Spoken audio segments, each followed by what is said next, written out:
Saudaraku, kenapa saya pertama? Habis dari sini saya merayakan Natal di Polres Deli Serdang. Gak ada hubungan Deli Serdang dengan ini. Sebentar Bapak, biarkan roh Tuhan menyucikan hati kita. Ya. Bukan begitu ya? Kalau tadi bukan saya diberi yang pertama, tidak jadi masalah. Ibadah kita adalah ibadah interaktif. Ibadah interaktif artinya bukan ibadah yang sudah disetting-setting, ya. Kalau ibadah yang sudah disetting-setting, mungkin kalau saya masuk ke situ, mungkin artinya sedikit melanggar daripada yang sudah diatur, ya. Jadi kita bebas di sini. Amin. Seperti roh Tuhan bebas bernaung sama kita, ya. Termasuk beliau itu tadi memimpin lagu, memulai acara, itu tidak ada kompromi dulu, tidak ada yang disetting. Berlaku begitu saja. Jadi itulah ibadah yang paling menurut saya ibadah yang paling menyukakan hati Tuhan, bahwa itu terjadi begitu saja. Jadi tidak dipersiapkan seperti ada banyak orang berhubungan dengan Tuhan harus dipersiapkan dulu. Ya. Padahal Tuhan itu El Sama, Dia Maha melihat, Maha mendengar, Maha hidup. Jadi tidak perlu kata-kata, tidak perlu ibadah kita, tidak perlu apapun kepada Dia harus dipersiapkan secara dini. Yang penting jauh-jauh hari kita harus tahu, tanpa kekudusan, tanpa kelayakan, tanpa kesucian yang diberikan kepada manusia, manusia tidak akan layak menghampirinya. Amin. Dan Dia pun tidak akan mau menghampiri hati dan pikiran manusia yang tidak di dalam kekudusan. Amin. Jadi karena itu saudaraku, di tengah jalan tadi saya sudah bicara sama evangelisasi Holland. Saya akan duluan pulang dan saya akan duluan. Dan tadi pun evangelisasi Holland sudah memberikan aba-aba bahwa saya yang duluan menyampaikan firman Tuhan. Jadi tidak apa-apa tadi kalau hambanya karena sudah ditunjuk, terus datang saya, tidak saya mau berebutan ya. Tidak. Amin. Kita sudah aminkan ini. Damai sejahtera. Puji Tuhan. Saya pun diingatkan oleh perkataan hambanya yang membawakan lagu-lagu tadi. Ya, sudah dipanggil. Ya, sudah dipanggil, kita tidak mau menjawab. Kita sudah dipanggil jelas, suara Tuhan memanggil kita, kita tidak mau menjawab. Seperti khutbah-khutbah saya sebelumnya, yaitu menyangkut Samuel. Samuel waktu dipanggil dalam tidurnya, ya saya ingatkan ini, Samuel, dia jelas mendengar suara Tuhan itu. Tetapi dia kira panggilan itu datang dari bapaknya kandung. Datanglah dia ke tempat tidur bapaknya. Bapak, engkau memanggil aku? Tidak, aku tidak memanggil kau nak, katanya. Tapi jelas suaraku engkau panggil. Tidak, tidurlah lagi, katanya. Tatkala Samuel tidur lagi, datang lagi suara itu. Samuel, itu khotbah saya beberapa session sebelumnya. Samuel, katanya yang kedua, didatangi lagi bapaknya. Bapak, engkau memanggil aku, jelas suaramu ku dengar memanggil namaku. Tidak anakku, aku tidak memanggil engkau. Tidurlah lagi. Sampai 3 kali saudara suara itu datang. Saudara ingat apa jawabannya dalam khotbah saya itu? Saudara ingat apa khotbah saya waktu berbicara tentang ini? Taulah bapaknya bahwa yang memanggil itu adalah El Sebaot, pencipta langit dan bumi, yaitu Tuhan kita.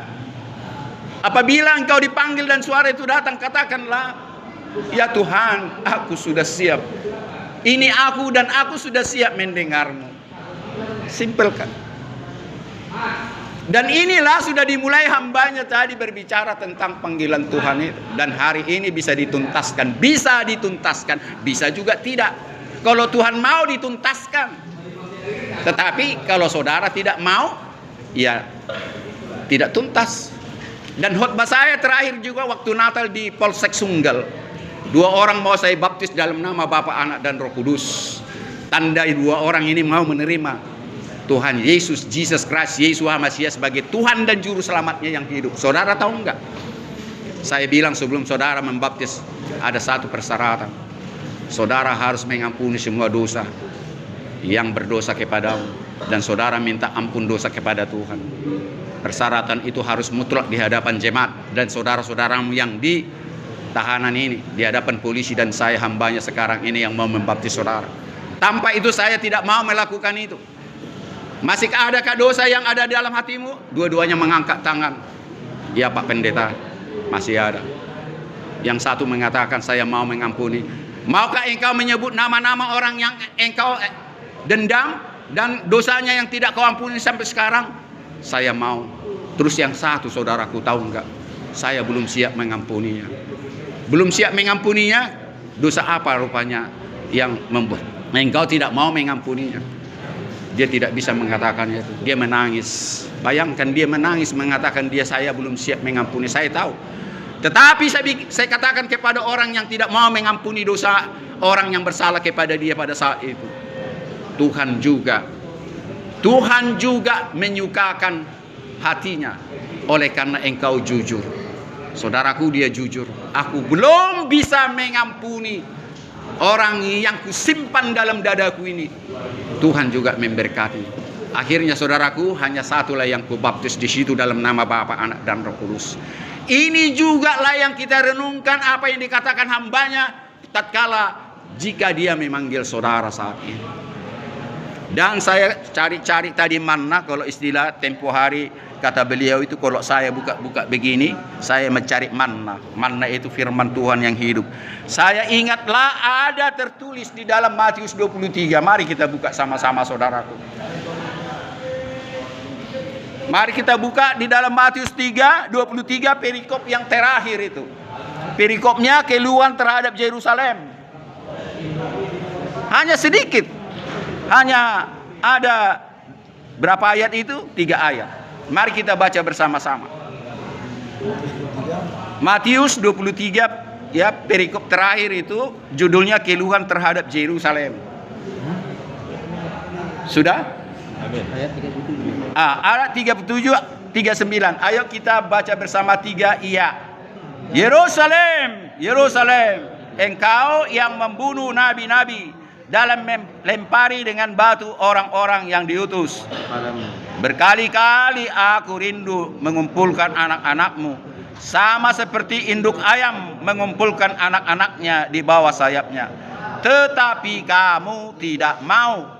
Lihatlah, rumahmu ini akan ditinggalkan dan menjadi sunyi.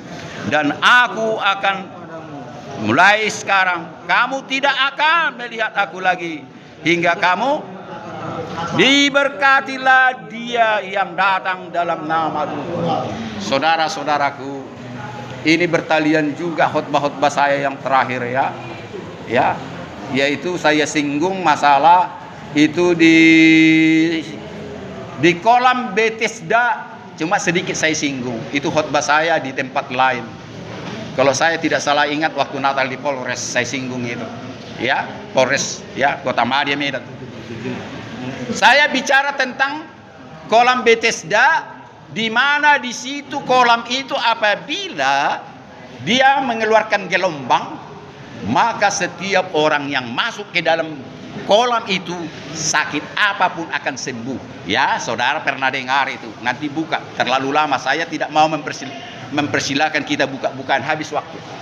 Kalau saudara rindu cari, nanti ada di situ. Ya, kisah tentang kolam Bethesda.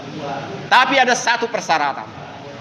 Bukan syarat penyakit, bukan syarat yang masuk, tetapi syarat yang pertama siapa masuk ke kolam itu. Amin. Kalau yang orang kedua, ketiga, keempat, apalagi yang ke-100 tidak akan sembuh.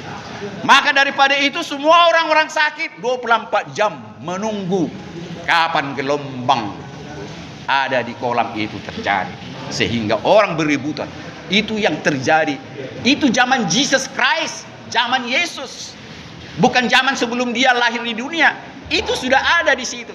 Dan ketika kolam itu sedang ditunggu-tunggu orang untuk mengeluarkan gelombang-gelombangnya, dan dalam cerita ini adalah malaikat Tuhan yang disuruh oleh Tuhan membuat gelombang itu. Ya, maka orang berduyun-duyun untuk jatuh, melompatkan atau masuk ke kolam itu. Tatkala Yesus ada di kolam itu, dia melihat seorang yang sakit. Ya, Tuhan sudah tahu siapa orang itu kan. Udah berapa lama dia tahu sakit, pasti dia tahu karena dia adalah El Sebaot. Bukan hanya sebagai manusia. Dan sebelum orang sakit ini pun Tuhan sudah tahu siapa dia. Ya, kita harus aminkan itu. Karena itu waktu dia melihat orang sakit ini, dia katakan, maukah engkau sembuh? Hanya satu perkataan sama orang sakit ini. Pasti Tuhan itu juga tahu sudah berlama kali, katakanlah bertahun atau berbulan-bulan. Ya, dalam kisah itu tidak dikatakan berapa lama dia di sini. Dan sudah lama dia menanti agar dia bisa jadi orang pertama. Dan kayaknya tidak akan mampu. Kita bayangkanlah mungkin dia orang pincang dan buta dan tuli. Bagaimana orang buta dan tuli dan pincang duluan masuk ke kolam itu? Pastilah orang yang paling sakit kusta, yang bisa melihat dan mendengar, pasti duluan masuk itu karena dia bisa berjalan. Dan kita melihatlah bagaimana cara manusia, pastilah dia tidak akan bisa mengalahkan orang-orang di sini. Dalam pertanyaan itu, saudara tahu jawaban daripada orang yang sakit itu? Jawabannya tidak tepat. Aku sudah lama untuk boleh jadi orang pertama. Selalu orang mendahului saya. Selalu orang mendahului saya. Tetapi Tuhan tahu niat dia mau sembuh. Jadi itulah saudara-saudaraku, kalau khotbah ini kita renungkan sama dengan panggilan Tuhan. Dia bukan hanya dipanggil, langsung Tuhan sudah berhadapan kepada dia. Bayangkan di hadapan matanya. Ya, dilihatnya dia, tapi jawaban yang tidak sesungguhnya. Tetapi Tuhan mengerti. Amin. Ini kita ambil kepada diri kita. Ibadah kita, doa kita, rencana, keinginan kita. Banyak hal-hal yang Tuhan tidak mau sebetulnya itu yang kita kasih. Tetapi kalau niat kita, dia tahu mana niat yang tulus, mana yang tidak tulus, mana niat yang memuliakan dia, mana yang tidak. Sehingga apa firman Tuhan mengatakan, percumalah mereka beribadah kepadaku, bibirnya memuliakan aku, tetapi hatinya menjauh daripadaku. Amin. Perhatikan itu ayat-ayat itu. Karena itu apa? Bukan perkataan, perbuatan. Bukan daripada rencana-rencana kita. Jauh daripada itu, Tuhan sudah tahu kok siapa kita ini. Sebelum kita lahir, dia sudah tahu profesi kita. Termasuk dalam pelayanan saya. Dia sudah tahu kapan saya memulai dia. Dan kapan berakhir. Apakah saya setia sampai mati, dia akan tahu. Terus terang saudaraku, saya tidak mandi tadi. Meriang badan saya. Hujan lagi. Meriang badan saya. Tapi Tuhan katakan apa? Kalahkan iblis yang menggoda. Pelayanan pagi ini dua. Satu di Polda, satu di Polres nanti. Saya satu mobil dengan Pak Hasio Holland. Dia saya naik angkut, mau naik angkut. Mana mobilmu katanya? Ya hujan saya bilang. Saya mau katakan, suara itu ada. Kalahkan itu iblis. Yang badanmu meriang. Tadi di mobil saya makan obat. Ya, makan obat saya di mobil umum. Kalahkan itu. Dan saya dengar suara itu mengatakan, lanjutkan pelayananmu. Maka itu saya estafet, habis dari sini saya ke sana. Saya sudah membawa spanduk. Jadi saya tidak mau juga terlambat ke sana. Itu makanya saya minta maaf kepada hamba Tuhan kalau saya mencari orang pertama dalam menyampaikan firman Tuhan ini. Bukan ada maksud-maksud lain. Tuhanlah yang tahu keikhlasan saya. Tuhanlah yang tahu kekudusan saya. Bukan saya mengotori daripada firman Tuhan yang berbicara kepada kita. Amin. Dan apa yang kita baca di sini? Ya, ayat yang terakhir dikatakan, diberkatilah engkau yang datang dalam nama Tuhan. Ada banyak tetangga kita mengatakan, kenapa orang Kristen mendoakan Tuhannya Yesus Christ? Ini selalu dipakai menjadi lawan untuk mengkaburkan, untuk merontokkan, untuk melemahkan iman Kristiani. Bukankah dia Tuhan? Kenapa orang memberkati dia dalam nama Tuhan? Ini. Jadi saudaraku, hati-hati dengan pembacaan firman Tuhan. Ada banyak dengan akal okol kita tidak sampai kita mengerti. Tetapi kalau kita merenungkan dalam-dalam, minta pimpinan Roh Tuhan, tidak sulit mengartikan kata-kata ini. Tidak ada yang sulit. Kalau sepintas saudara membaca ini, pastilah kita ya berdoa kepada Tuhan. Kok Tuhan itu ya diberkati lagi? Bukankah Tuhan memberkati kita? Seharusnya demikian. Namun orang tidak sadar bahwa dia juga manusia. Amin. Nah itu, dia adalah Tuhan dan manusia. Diberkatilah engkau yang datang dalam nama Tuhan, artinya Yesus sebagai manusia, Yesus sebagai calon raja. Di situ memang belum ditabiskan dia raja segala raja, tapi dia sudah dikatakan raja. Saya mau bertanya kepada saudara, kapan dia ditabiskan sebagai raja segala raja? Tolong jawab saya satu kata aja. Kapan dia disebut mulai dikatakan raja segala raja? Setelah terangkat. Ya udah jelas sebelum terangkat itu. Saya kira sebelum. Kalau sudah terangkat udah di sorga dia. Yang tepatnya kapan? Kalau dibilang sebelum, pasti Matius 28. Ya, kepadaku telah diberikan segala kuasa di sorga dan di bumi. Karena itu, jadikanlah semua bangsa muridku, baptislah mereka dalam nama Bapa, Anak dan Roh Kudus, dan ajarlah mereka melakukan seperti apa yang kuajarkan kepadamu. Dan ketahuilah bahwa aku menyertai engkau sampai akhir zaman. Itulah pengudusan terakhir. Dan sebelum itu, kita sudah tahu, tatkala dia mengalahkan maut atau bangkit dari kematian. Amin. Disitulah terbukti bahwa maut tidak mampu melekat kepada dia. Ya, hai maut, di manakah sengatmu? Terbukti setelah dia bangkit dari kematian. Tetapi tatkala Yesus dibaptis oleh Yohanes Pembaptis, inilah anak yang kukasihi, kepadanya lah aku berkenan. Dari sini kita sudah lihat perenungan bahwa dia sebagai manusia biasa seperti saudara dan saya. Amin. Amin. Jadi jawaban seperti ini gampang. Jadi jangan sampai saudara imanmu, kenapa sih mereka mendoakan Tuhan agar diberkati? Tuhan memberkati kok. Masa sih mereka masakan Tuhannya ditolong, dibela? Kita tidak membela Tuhan. Hah? Kita tidak menolong dia.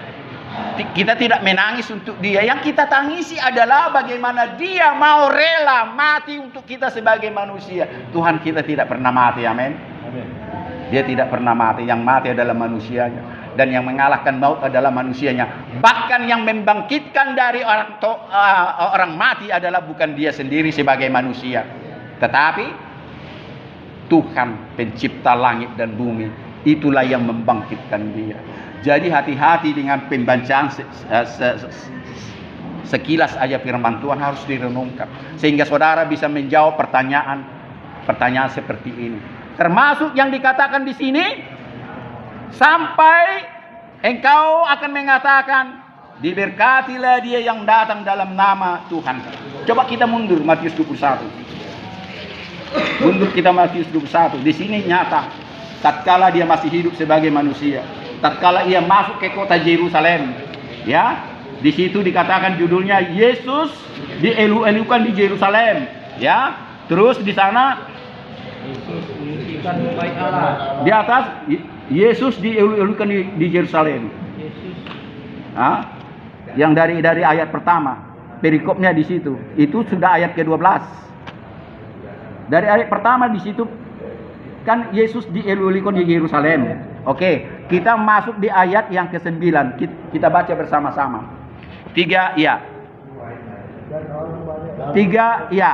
Dan orang banyak yang berjalan di depan Yesus dan mengikutinya dari belakang berseru kepadanya, Hosana bagi anak Daud, diberkatilah dia yang datang dalam nama Tuhan, Hosana di tempat yang maha tinggi.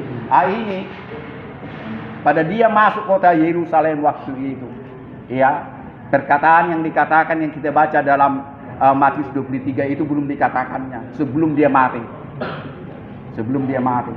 Tetapi engkau akan mengatakan diberkatilah dia sebagai manusia. Kita katakan itu, diberkatilah engkau. Jadi itulah kalau ada pertanyaan kepadamu, saudaraku, kenapa kalian berdoa kepada Tuhanmu? Tidak, kami berdoa kepada anak manusia, ya, sahabat kami yang mati untuk kami. Bukan berdoa kepada Tuhan kami diberkati. Tuhan yang memberkati kami. Itu jawabannya saudaraku. Amin. Saudara ingat, tatkala perikop di sini, domba yang hilang, tadi disinggung hambanya juga tadi, domba yang hilang. 100 dombamu, satu yang hilang, saudara mengeluhkan. Satunya dari 100 sih, tapi saudara tidak pernah begitu. Domba disinggung tadi, kita renungkan sejak masalah domba itu. Begitu banyak domba kita, katakan lebih dari 100, tetapi satu pun domba itu seorang gembala harus dicarinya. Ada lagu mengatakan, apa yang dicari orang? Uang. Apa yang dicari orang? Uang. Apa yang dicari orang pagi, siang, malam? Uang. Bukan Tuhan Yesus. Apa yang dicari Yesus? Saya. Apa yang dicari Yesus? Saya. Apa yang dicari Yesus? Pagi, siang, hingga petang. Saya. Orang yang berdosa, domba yang hilang. Jadi saudaraku, satu orang pun dari domba anak Tuhan tidak akan pernah tenang.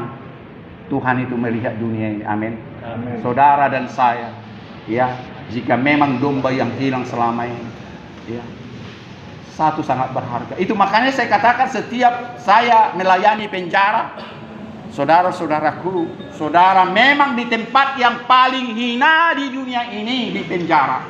Tetapi Tuhan datang ke penjara. Tuhan datang ke hatimu, Tuhan datang ke pikiranmu, dan Tuhan mau mengajak engkau, pulanglah anakku.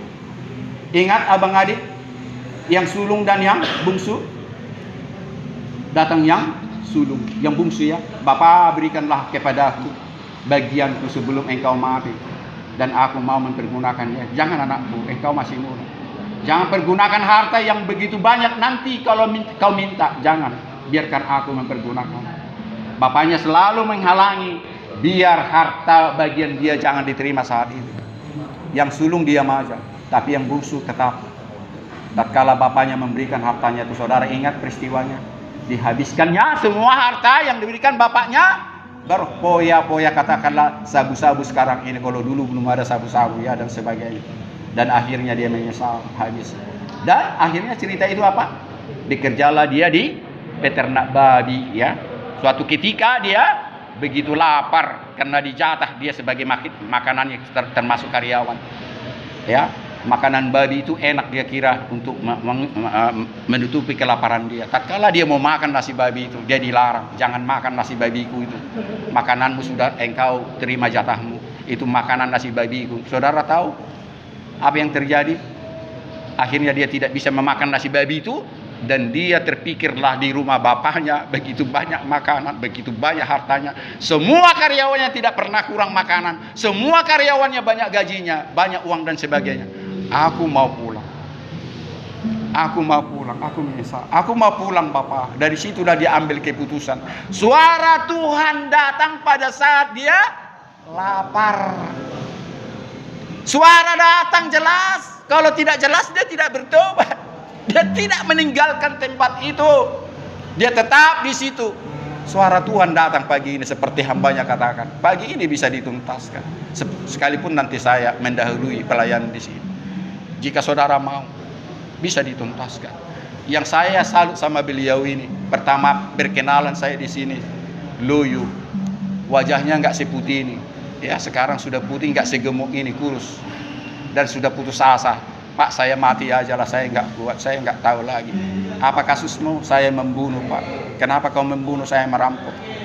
Nggak ada niat saya membunuh. Mati aja saya lebih bagus, saya nggak tahan. Tuhan masih berharga kepadamu, saya bilang. Jangan kau mau bunuh diri. Jangan kau putus asa. Sekalipun seberat apa dosamu, banyak masih dosa-dosa pelanggaran, kejahatan di luar sana. Amin. Banyak sekali. Tetapi ketahuilah bahwa Tuhan sangat masih berharga dirimu di matanya. Berharga karena Tuhan bukan mencari orang yang suci, tidak perlu. Dengan tegas saya katakan, dia tidak perlu mencari orang yang sudah kudus. Tidak, orang yang berdosa. Maka itu dia datang ke lapo tuak, datang perjudian, datang persundalan, datang penipuan. Semua kejahatan di situ dia, termasuk penjara. Makanya orang berdosa justru menilai, mengapa Pak Daniel Pardede melayani ke penjara? Ya sudahlah, itu kan bagiannya. Ini banyak orang-orang tua mengatakan saya menangis, Tuhan ampuni dia. Bayangkan orang-orang yang tua sedikit lagi. Bayangkan orang tua mengatakan ngapain dilayani, kan mereka yang melakukan itu. Memang saudaraku dan kami sehati sepikir hamba Tuhan di sini. Saudara bukan menjalani pencobaan. Ingat, saudara bukan menjalani pencobaan. Makanya lagu-lagu pencobaan sebetulnya tidak tepat di penjara. Lagu yang tepat adalah lagu mau mengampuni dosa, mau mengikut Yesus. Kalau pencobaan itu adalah saudara yang dijolimi, saudara yang disakiti, saudara yang dibunuh, atau keluargamu yang bunuh, bukan saudara pembunuh, bukan penipu dan sebagainya. Itu baru pencobaan. Jadi yang di penjara, saya tidak mengatakan saudara tidak terlibat dalam kejahatan yang saudara bersalah. Bisa saja saudara tidak bersalah. Katakanlah semua bersalah ya. Ya, bisa saja penilaian hakim dan polisi saudara bersalah. Tapi saya mengatakan orang yang di penjara katakanlah sudah bersalah. Itu kan akibat perbuatan. Kalau akibat perbuatan saudara melakukan pelanggaran dosa kepada Tuhan dan KUHP, itu bukan pencobaan saudaraku. Saudara harus menanggung perbuatan. Jadi sekali lagi saudaraku, ingatlah bahwa apapun kejahatan, apapun yang engkau lakukan, itu bukan pencobaan, dan minta pengampunan kepadanya melalui nanti ada 3 orang hamba Tuhan di sini. Kalau masih belum saudara merasakan belum diampuni, tidak ada dosa yang tidak terampuni. Pertama Yesaya 1 ayat 9. Tidak ada apabila saudara mengaku. Dan tidak ada dosa yang tidak terampuni kalau saudara baca nanti di Yesaya 1 ayat 9. Ya, semerah apapun dosamu akan putih. Mau semerah kirmiji, mau seperti ikan kesumba, tetap putih diberikannya. Dan inilah saya sampaikan tatkala nanti saya meninggalkan tempat ini. Ya, dipimpin oleh hamba Tuhan ada 3 di sini, sedangkan saya menuju Polresta Deli Serdang. Jika saudara masih belum merasa dosamu diampuni, serahkanlah melalui hamba Tuhan. Dosa-dosa apapun akan terampuni. Amin. Puji nama Tuhan. Biarlah khotbah saya pagi ini hanya begitu singkat, diberkati, dan saya pun mendapat berkat. Haleluya. Amin. Haleluya.